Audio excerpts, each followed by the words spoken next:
Paytm payments பேங்கை pan பண்ணிட்டாங்கன்னு சொல்லி நமக்கு ஆல்ரெடி தெரியும். ஏன்னா ஆர்பிஐ அனௌன்ஸ் பண்ணிட்டாங்க பிப்ரவரி 29க்கு அப்புறம் அது ஒர்க் ஆகாதுன்ட்டு. பேடிஎம் சைட்லேருந்து அஃபீஷியலாக வந்து அறிவிச்சிட்டாங்க. அதாவது wallet and Paytm payments bank ஏதாவது பேலன்ஸ் இருந்துச்சுன்னா நீங்கள் பிப்ரவரி 29க்கு அப்புறம் வந்து எடுக்க முடியாது. அதற்கு முன்னாடியே வந்து வேறு அக்கௌண்ட்டுக்கு வந்து ட்ரான்ஸ்ஃபர் பண்ணிக்கோங்கன்னு சொல்லி மெயில் மூலமாக வந்து நமக்கு மெசேஜ் அனுப்பிட்டாங்க. ஆனால் எக்ஸிஸ்டிங் பேலன்ஸ் இருந்தால் கூட நாம் பிப்ரவரி 29க்கு அப்புறமும் அந்த வாலெட்டு அப்படி இல்லைனா பேடிஎம் பேமெண்ட்ஸ் பேங்க்லேருந்து நாம் பணத்தை மாற்றிக்க முடியும்னு சொல்லி பேடிஎம் சைட்லேருந்து அஃபிஷியலாக வந்து நம்ம மெயில் மூலமாக வந்து சென்ட் பண்ணியிருக்கிறாங்க. ஸோ இது எல்லா கஸ்டமருக்குமே வந்திருக்கும். நீங்கள் பேடிஎம் பேமெண்ட்ஸ் பேங்க் யூஸ் பண்ணிங்கன்னா உங்களுக்கும் அந்த மெயில் வந்திருக்கும். ஸோ ஆல்ரெடி நம்ம சேனலில் பேடிஎம் பேன் பற்றி 2 வீடியோ வந்து அப்லோட் பண்ணியிருக்கோம். அந்த வீடியோ பார்க்காதவங்க கண்டிப்பாக பாருங்கள். கீழே லிங்க் கொடுத்துருக்கேன் டிஸ்கிரிப்ஷனில், அதை கிளிக் பண்ணி வந்து பார்த்துக்கோங்க.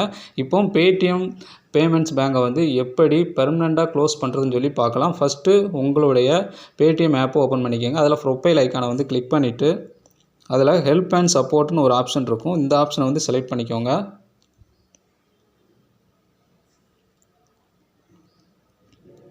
செலக்ட் பண்ணிவிட்டு நெக்ஸ்ட்டு வந்து சேவிங்ஸ் அக்கௌண்ட்டுன்னு இருக்கும். அந்த ஆப்ஷனை வந்து செலக்ட் பண்ணிக்கோங்க. இதில் ஃபஸ்ட்டு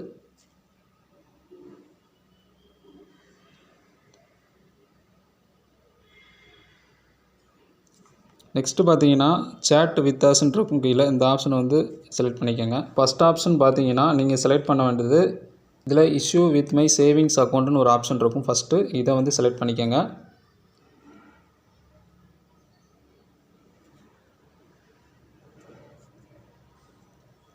நெக்ஸ்ட்டு பார்த்தீங்கன்னா இதில் I want to close my savings அக்கௌண்ட்டுன்னு இருக்கும். ஸோ அக்கௌண்ட்டை க்ளோஸ் பண்ண போகிறோம். அதனால தான் இந்த ஆப்ஷனை வந்து செலக்ட் பண்ணுறோம்.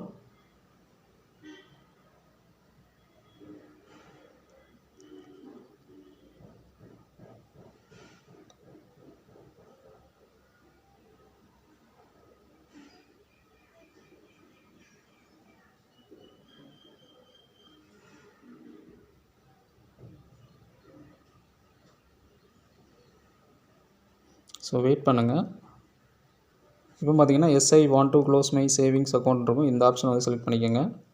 என்ன காரணத்தினால பேடிஎம் பேமெண்ட்ஸ் பேங்க் அக்கௌண்ட்டை வந்து க்ளோஸ் பண்ண போகிறீங்கன்னு சொல்லி இதில் ரீசன் வந்து கேட்பாங்க. இதில் வந்து எந்த ஆப்ஷன் நீங்கள் செலக்ட் பண்ணுறீங்கன்னா அக்கௌண்ட் ஓப்பன் பை மிஸ்டேக்குன்ற இந்த ஆப்ஷன் இருக்கும். இதை வந்து செலக்ட் பண்ணிக்கோங்க. இப்போ ஐ அக்ரின்னு இருக்கும். இந்த ஆப்ஷனை வந்து செலக்ட் பண்ணிக்கோங்க. ரீசன் செலக்ட் பண்ணதுக்கப்புறம் பார்த்தீங்கன்னா அதில் கேன்சல் செக்கு வந்து அப்லோட் பண்ணுற மாதிரி கேட்கும். அதை வந்து நீங்கள் கொடுத்துடாதீங்க. No I want to be able to provide cancel cheque of and alternate bank account. இந்த ஆப்ஷனை வந்து செலக்ட் பண்ணிக்கோங்க. இந்த ஆப்ஷனை வந்து செலக்ட் பண்ணதுக்கப்புறம் பார்த்தீங்கன்னா continue without providing copy of cancel செக்குன்னு இருக்கும். அந்த ஆப்ஷனை வந்து செலக்ட் பண்ணிக்கோங்க. நெக்ஸ்ட்டு பார்த்தீங்கன்னா இந்த மாதிரி டிக்கெட் ஐடி வந்து ரிசீவ் ஆகும். ஸோ கூடிய விரைவில் உங்களுடைய அக்கௌண்ட்டை வந்து க்ளோஸ் பண்ணி கொடுத்துருவோம். அதாவது 2024 2வது மாதம் 9ஆம் தேதிக்குள்ளே உங்களுக்கு இந்த பேடிஎம் பேமெண்ட்ஸ் பேங்க் அக்கௌண்ட்டை வந்து பெர்மனெண்ட்டாக வந்து க்ளோஸ் பண்ணி கொடுத்துருவோன்னு சொல்லி டிக்கெட் நம்பர் நமக்கு வந்துடும். ஸோ 1 வீக்குள்ளே வந்து உங்களுடைய பேடிஎம் பேமெண்ட்ஸ் பேங்க் அக்கௌண்ட் வந்து க்ளோஸ் ஆயிரும். இப்படி தான் பேடிஎம் பேமெண்ட்ஸ் பேங்க் அக்கௌண்ட்டை வந்து பெர்மனெண்ட்டாக வந்து க்ளோஸ் பண்ணுறது. ஸோ இந்த வீடியோ வந்து யூஸ்ஃபுல்லாக இருந்துச்சுன்னா லைக், ஷேர், கமெண்ட் பண்ணுங்கள். இந்த வீடியோ பற்றிய கருத்துக்களை கமெண்ட் பாக்ஸில் வந்து தெரிவிங்க. நன்றி.